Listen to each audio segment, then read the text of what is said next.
तो अब यहाँ पे आई हैं आप, जो है अपने पति के गांव में इधर उधर भटक रही हैं, तो अभी क्या मामला, अभी क्या हुआ है? आप थाने पे गई थी, क्या हुआ था सर? जी सर, मैं तो गई थी थाने में, कासमाबाद थाने में गई थी।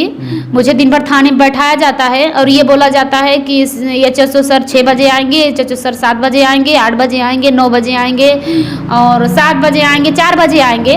वो आते हैं और फ़ोन पे लगे रहते हैं और इशारा से बोलते हैं बैठो, ऐसे बैठाया जाता है। फिर उसके बाद गाड़ी से हमको 1 सेंटर क्या बोलते हैं, मैं तो जानती नहीं ना, मैंने कभी पुलिस का चक्कर काटा है तो मुझे पता क्या रहेगा, मुझे तो पता नहीं है ना। पहली बार तो आई, वहाँ मुझे भेजा जाता है, रात भर रखा जाता है, अब फिर सुबह मुझे थाने बुलाया जाता है, फिर मेरे साथ वही व्यवहार होता है।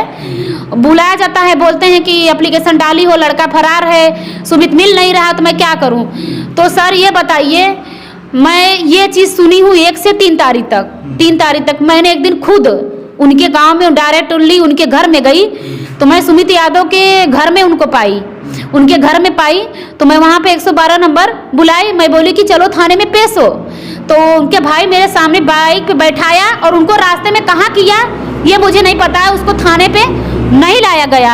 सब मिला के हम ये कहेंगे कि उसको थाने पे तो क्या, उसको मेरे सामने में लाया ही नहीं जा रहा है ना। इस समय उससे मेरी बातचीत किया जा रहा है, उसको मोबाइल भी नहीं दिया जा रहा है, इसलिए कि हो सकता है ये कहीं चोरी से जिस तरीके रात में फ़ोन कर दिया था इस तरीके से फ़ोन कर सके, क्योंकि मैं सारी कॉल रिकॉर्डिंग रखती हूँ सर, इसलिए रखती हूँ कि मुझे रखने की ज़रूरत भी है, इसलिए मैं रख रही हूँ। और मैं इधर उधर जो भटक रही हूँ और मैं रहूँगी सर, कि 7 मई को उनकी शादी है, तो मैं 7 मई तक मैं यहाँ रहूँगी। अच्छा, मतलब आपके पति की दूसरी शादी हो रही? जी, वो और हाँ ये भी बता देना चाहती हूँ मैं कि उनके भाई जो अजित हैं, अजित यादव, फतेह बहादुर के बड़े बेटे, और उनके भाई हैं अमित यादव, छोटे हैं, जो इस समय नोएडा में हैं, वो भी हैं, जो मतलब हमको कॉल से धमकी दी जा रही है, व्हाट्सएप कॉलिंग से धमकी दी जा रही है कि लेन देन करके साइड हो जाओ, लेन देन करके साइड हो जाओ, नहीं तुमको गोली मार के हत्या कर दूंगा। मेरा पहुंच बहुत दूर तक है, विधानसभा से है, यहाँ से है, मैं इस पार्टी से हूँ, मैं नेता पार्टी से हूँ, यहाँ से हूँ, वहाँ से हूँ। तो मैं ये कहना चाहती हूँ कि पैसे वाले की सर सुनवाई है और जो गरीब है उसका सुनवाई नहीं है। उनका कोतवाल साहब से क्या बात हुई, वो आपसे बात किए? जी, क्या बोले? कोतवाल साहब मुझसे ये बोले कि तुम ऐसा कर्म करी तो मुझे बता के करी, आप प्यार करी तो बता के करी, आप जो है प्रमाण लाई तो क्यों नहीं लाई?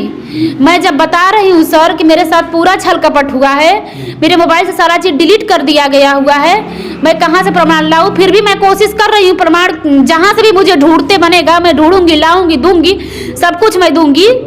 मैं बहुत बेबस लाचार हूँ सर। मुझे अभी आपका बच्चा कहाँ? मेरा बच्चा, मैं सर जैसे मैं कासमाबाद में कहीं हूँ, किसी के थ्रू से हूँ, तैसे मेरा बच्चा भी कहीं है।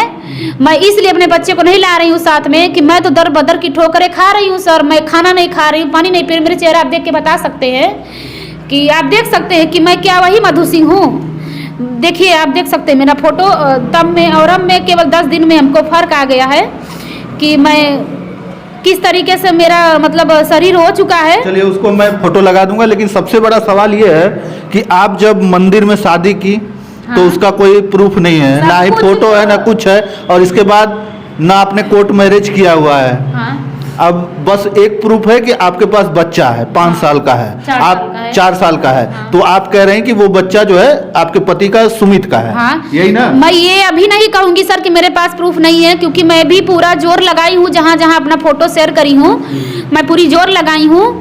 पूरा विश्वास है, भरोसा है मुझे कि आज शाम तक मेरी पूरा प्रूफ मेरे पास होगा। तो मैं ये नहीं कह सकती कि मेरे पास प्रूफ नहीं है, और जैसे ही प्रूफ आएगा तो मैं ऊपर तक बात जरूर करूंगी, मैं ऊपर तक बात करूंगी।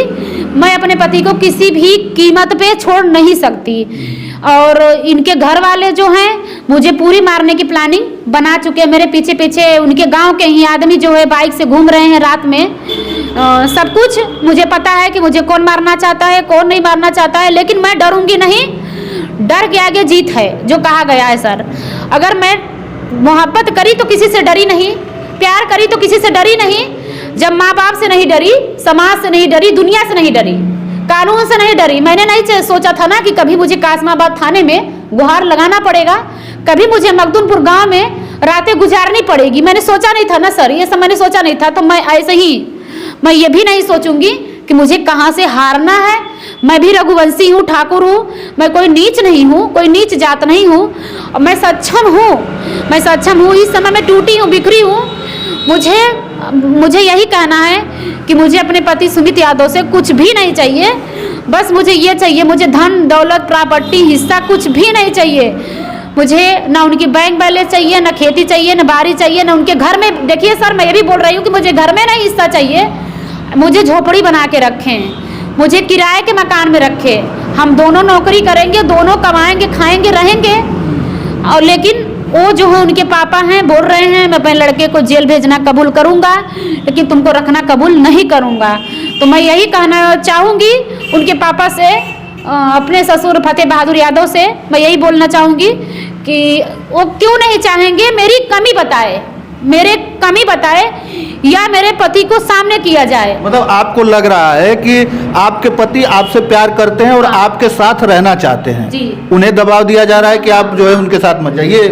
सर मुझे लग नहीं रहा है। 1 बजे रात में उनके पापा के नंबर से मुझे कॉल आया है, उन्होंने मुझे डायरेक्टली बोला है कि मधु मेरे साथ यहाँ पे बहुत ज़्यादा दबाव हो रहा है, भैया भी दबाव डाल रहे हैं, दीपांशु भैया भी दबाव डाल रहे हैं, पापा भी दबाव डाल रहे हैं। इतना तक उनसे कहा जा रहा है कि मैं जहर खा लूँगा अगर तू उसको अपनाया, उसको साथ रखा या उसके साथ रहा, नहीं तो मैं फांसी लगा लूँगा। उनकी मम्मी भी बोल रही, उनको पूरी तरीके से इमोशनल किया जा रहा है।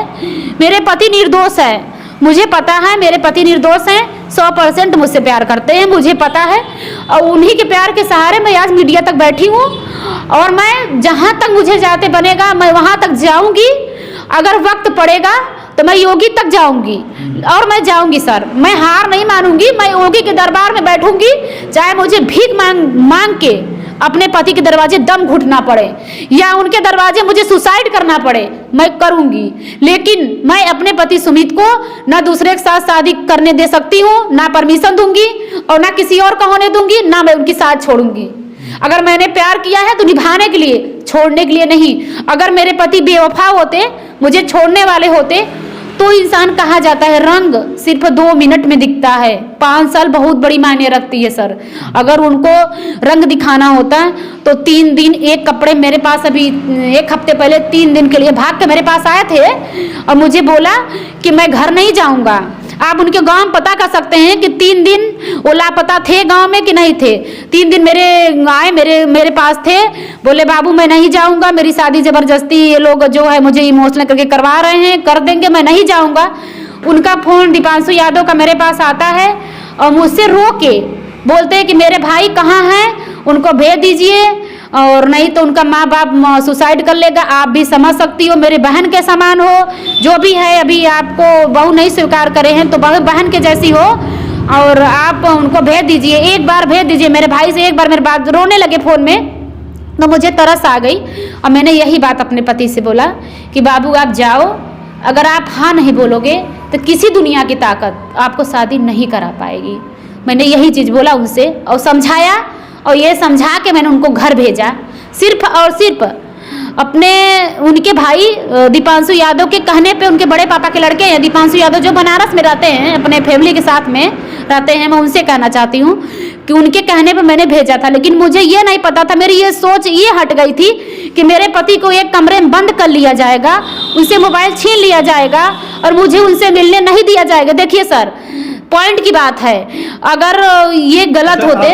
आपने जो है थाने में गई, लिखित कुछ दिया होगा वहाँ पे, उसके अलावा और कहाँ कहाँ पे दिया है? मैंने लिखित कप्तान साहब को दिया है। मैं ये तो उम्मीद के साथ नहीं बोल सकती हूँ कि एप्लीकेशन कप्तान साहब को मिली हुई है, मैं ये नहीं बोल सकती हूँ, ना बोल पाऊंगी, इसलिए कि एप्लीकेशन मैं दी थी तो बाहर महिला डेस्क होता है ना, उसी पे जमा हो गई मेरी एप्लीकेशन, मैं लिख के दे दी। लाइन में लगी रही, लाइन में लगने के बाद में उनका 2 ही घंटे बैठने का समय होता है, मैं मिलने का समय खत्म हो गया तो मैं चली आई, मुझे मिलने नहीं दिया गया, मैं नहीं मिल पाई। तो मुझे नहीं लगता है कि मेरी जो है सुनवाई सर के पास तक पहुंची होगी। मतलब एप्लीकेशन आपका पहुंच गया ना वहाँ पे? हाँ, वहाँ पे आपने दिया ना एप्लीकेशन? हाँ दिया। अच्छा, और थाने में गई और एसपी साहब के यहाँ आपने एप्लीकेशन दिया? हाँ मैंने दिया है एप्लीकेशन, जो सारा चीज़ मेरे फ़ोन में है, मैं दिखा भी सकती हूँ, सारे एप्लीकेशन का फ़ोटो है मेरे पास, दिया गया है और सब कुछ है मेरे पास प्रमाण। ये बताइए कि आप चाहती क्या हैं? मैं 2 वर्ड बोलने के बाद मैं आपको अपनी सोच बता रही हूँ।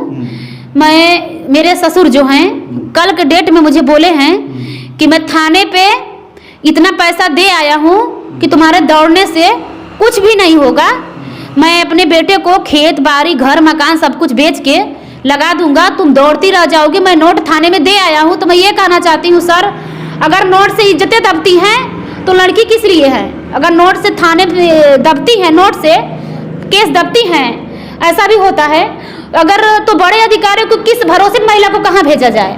अगर मेरे पास नोट नहीं है तो मेरी सुनवाई नहीं है, जिनके पास नोट है तो उनको सुनवाई है। मेरी तो जिला नहीं है, मेरी तो ब्लॉक नहीं है, मेरे तो अधिकारी नहीं है, उनके जिला हैं, उनके लोग हैं, उनके अधिकारी हैं, तो उनको नोट से खरीद लिया गया है। ये बात उनके पापा ने बोला है कल के डेट में कि मैं नोट थाने में दे आया हूँ। मैंने तो देखा नहीं, लेकिन उन्होंने दे आया हूँ तभी तो अपने मुंह से बोले हैं ना, और उन्होंने सच बोला है। नहीं अब तक जो है सारी चीज़ की सुनवाई हो जाती, जब सर कार्रवाई होती है तो साबूत आता है, जब आपने कार्रवाई शुरू ही नहीं किया तो साबूत आप किस बेस पे मांग रहे हैं? तो क्या चाहती क्या है आप बताइए? मैं यही चाहती हूँ कि मैं जब 5 साल उनके साथ में रही, उनके घर वाले बोल रहे हैं मैं शादी नहीं करी, तो मैं ये बोलना चाहती हूँ कि 5 साल मुझे किस बेस पे वो रखे थे? शोषण करके रखे थे? अगर शोषण करके रखते तो मैं 5 साल किसी से शोषण हो जाती क्या? प्यार से रखे थे ना, अगर वो प्यार ना करते, नफरत करते तो मैं आज यहाँ क्यों बैठी होती? नफरत से मेरा दिल टूट जाता, बिखर जाता, मैं भी अपना अलग रास्ता चुन लेती। मेरे पति तो मुझसे कभी नफरत ही नहीं किए, सिवाय प्यार किए। अगर प्यार न करते, मुझसे समझते ना, तो मैं यहाँ क्यों बैठी होती? उनके मोहब्बत के सहारे तो हूँ। मतलब क्या चाहती हैं आपकी आप बस जो है आपके पति आपके साथ रहें? बस मैं यही चाहती हूँ कि मेरे पति सुमित यादव मेरे साथ हो जाए, जिस तरीके से साथ थे।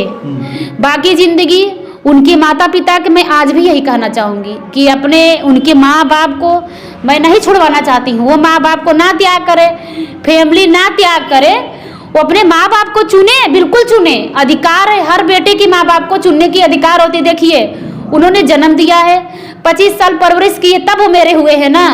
पैदाइश तो मैं नहीं हूँ उनके साथ में, 25 साल तो उन्होंने ही बड़ा किया है। ये भरोसे पे इंसान बोलता है ना कि पेड़ लगाता है तो छाँव के लिए, तो उन्होंने भी छाँव लगाया है, पेड़ पे छाँव लगाया है। मैं यही कहना चाहती हूँ कि मुझे सुमित यादव अपनाए। अगर उनको बेइज्जती समझ में आ रहा है, अगर मुझे चुपचाप घर में रख लेते तो आज मैं यहाँ तक ना होती। ना समाज जानता, न थाना जानता, न कोतवाली जानता, ना आप लोग जानते, कोई नहीं जानता। मैं उनकी बीवी बन के रहती, और शर्म लग रही थी तो मुझे कहीं रेंट के कमरे पे लेके रखें, मुझे बीवी बना के रखें। मैं उनके साथ जीवन व्यतीत करना चाहती हूँ, उन्हीं के साथ रहना चाहती हूँ जी। मैं देखिए मैं रहूँगी तो उनके साथ, नहीं तो सुसाइड करूँगी तो उनके दरवाजे पे, यही मैं बोलना चाहती हूँ। और मैं ये सारी चीजें जो आप बोली हैं अभी मैं अपने चैनल पे डाल सकता हूँ ना?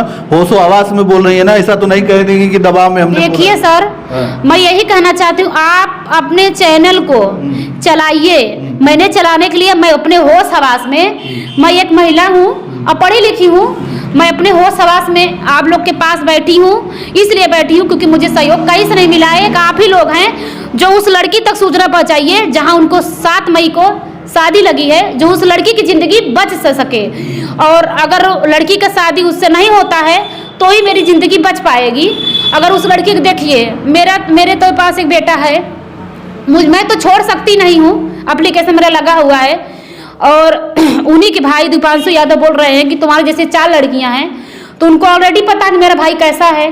अगर यही पैसा है तो कल की वो लड़की भी घर में आएगी तो वही उसके साथ होगा। मैं तो यही कहना चाहती हूँ, अगर बहन आप तक सूचना जाती है तो मैं तो यही कहना चाहती हूँ आप लोग से कि आप पढ़ी लिखी आप भी होंगी, मुझे विश्वास है, पूर्ण विश्वास है, फ़ोन मोबाइल आप भी चलाती होंगी, तो आप इस बात को कोशिश करिए कि आप शादी ना करिए। आप देखिए, मैं कोई फ्रॉड या मैं कोई बेहोश या मैं कोई दिमाग का संतुलन ऐसा नहीं है। मैंने सुमित यादव के साथ 5 साल बिताया है, इस बात का प्रमाण है, और प्यार से बिताया है। अगर ना बिताती तो मेरा बच्चा औलाद ना होता, मेरा औलाद है। अगर आप शादी करोगी बहन, मैं तो चक्कर की लगा रही हूँ और मैं छोड़ूंगी नहीं, मैं तो उसके पीछा छोड़ूंगी नहीं। आप अपनी भविष्य भी बचा है, बचा लीजिए। मेरी यही कहना है उस लड़की से जिस लड़की से इनकी शादी तय हुई है। और चलिए, मतलब कुल मिला जुला के आप जो सारी चीजें बोली हैं वो अपने होश आवाज में बोल रहे हैं। अब जो है ये जो आप सब कुछ बोली हैं वो पूरा जो है मैं अपने चैनल पे चला सकता हूँ। बिल्कुल चलाइए सर, जहाँ तक कोशिश करिए कि यूपी से बाहर भी ले जाइए। ऑल इंडिया चलाइए, महाराष्ट्र चलाइए, आपका जहाँ दिल करे वो चलाइए। मैं चलाने के लिए ही आप तक बैठी हूँ, यही परमिशन के लिए कि आप हर लोग के पास ये पहुँचाइए, ये चैनल को आप न्यूज़ पहुँचाइए, हर लोग के पास ये शेयर कीजिए, कहिए कि मेरे साथ ऐसा हो रहा है, कल की लड़की के साथ ऐसा ना हो। हाँ, तो चलिए, ये होता है प्यार का अंजाम। इन्होंने बिना सोचे समझे किसी से प्यार किया, शादी की। अब स्थिति ये है कि इनके पति की, इनका कहना है कि इनके पति की शादी जो है किसी और से तय हो गई है, किसी और से हो रही है। तो हम तो यही कहेंगे कि आखिरकार इनसे शादी अगर हुई है तो उस तीसरी जो लड़की है उसका ज़िंदगी क्यों ख़राब किया जा रहा है। और ये ऑलरेडी कह रहे हैं कि हमारे पास 4 साल का बच्चा है, वो प्रूफ है, और बाकी सारी चीज़ें इन्होंने बता दिया। लेकिन आप क्या समझते हैं, कमेंट करके बताइएगा, और इस वीडियो को ज़्यादा से ज़्यादा शेयर करिएगा ताकि इनको न्याय मिले।